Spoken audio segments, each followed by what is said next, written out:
In part one of this video, I highlighted a worrisome situation. A young man by the name of Paul feels very disappointed, feels very sad because his hopes was dashed. Yes, he got his hope dashed by none other than the person that should protect him. Yes, his fiance. He had the plans to be a virgin on his wedding day, but unfortunately, that is not going to be the case. Yes, if you want to know more about that story, please watch part one of this video.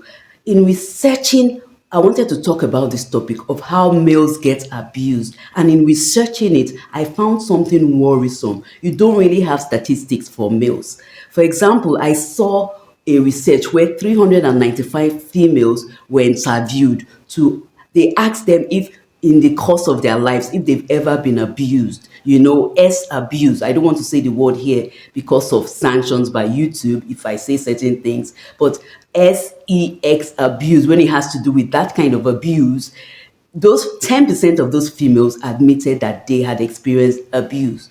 And no specific research could I find for males, which is worrisome. There were only general ones where they talk about if this percentage of females were abused and this percentage of males. That means there's little interest when it comes to males being abused. But is this something we should just gloss over? No, because it has devastating consequences. So when we come back, I'll highlight Paul's situation, and I'll also talk about the consequences of males being abused. It has grave consequences. And I'll also talk about how the society directly or indirectly contributes to this menace. So don't go anywhere. We'll be right back.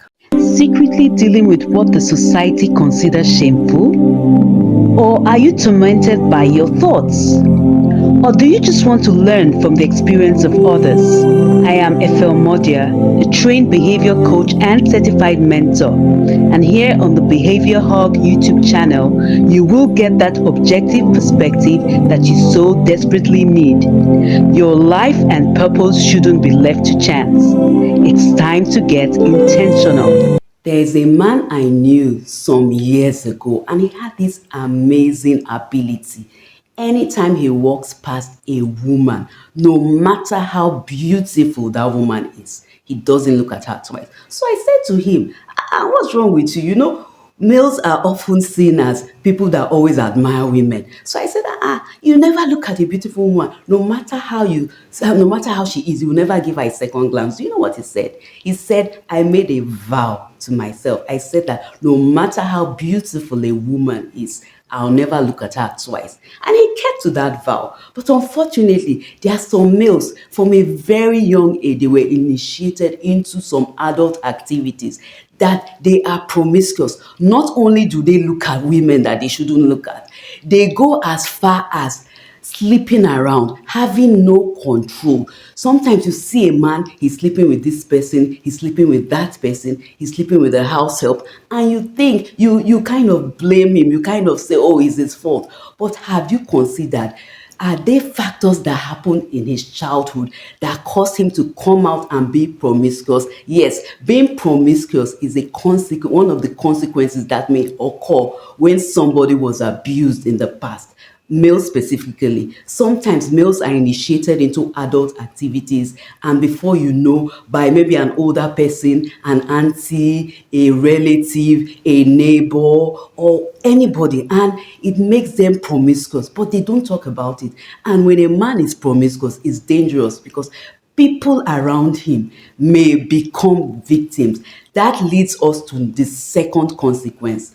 If somebody is abused in childhood, they may, or even in the course of their lives, or they are initiated into those kind of adult activities before they are emotionally prepared or physically prepared to handle that kind of relationship, they may end up being abusers themselves.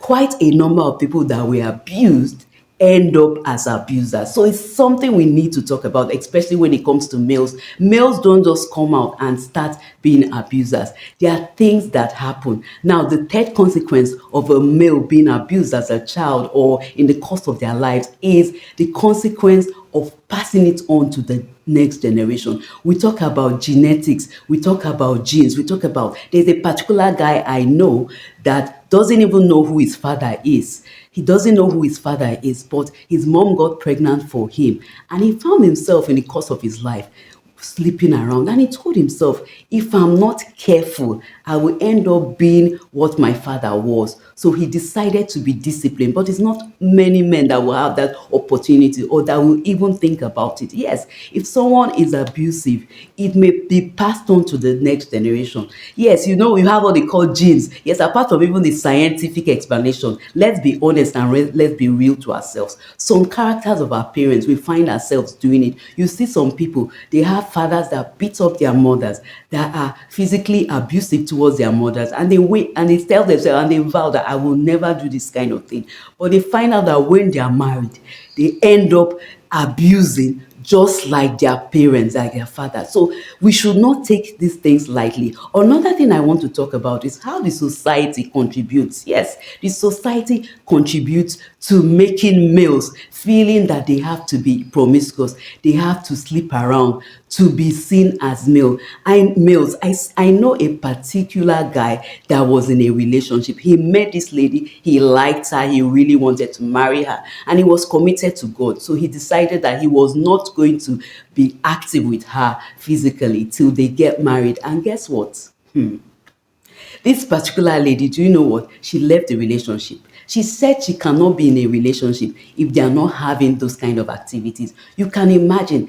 And in to her, she looked at him like he's no man, he's not a man, he's not a man. When you look at things like advertisements, you look at musicals, for example, the entertainment industry, they always want to portray males as polygamous by nature, that males cannot stay with one woman. You see a video where a man is doing some kind of useless moves, let me put it that way, doing some kind of inappropriate things with several girls, and is seen as the norm in most videos. Watch musical videos, you know what I'm talking about. You see a man, he's well dressed, then you see women around him scantily dressed, opening their bodies, and he's doing different kind of things with them, saying different kind of things to them. This is a norm. Males are now, the society props up males, makes them feel that if I want to be with a man, or if I decide to be pure, I want to wait till my wedding day. They see them that you are not man enough. There's something wrong with you, which is not true. I know a particular guy, he married at the age of 35 and he married as a virgin. Today, he has 5 children. His first child is in his 20s and he has 5 children, four males and 1 female. So when you are a man, don't feel that, don't be under pressure, don't try to prove a point to anybody and give up a beautiful part of yourself. Yes, waiting for your wedding day as a man is also as important as it is for women. So what do you think about it?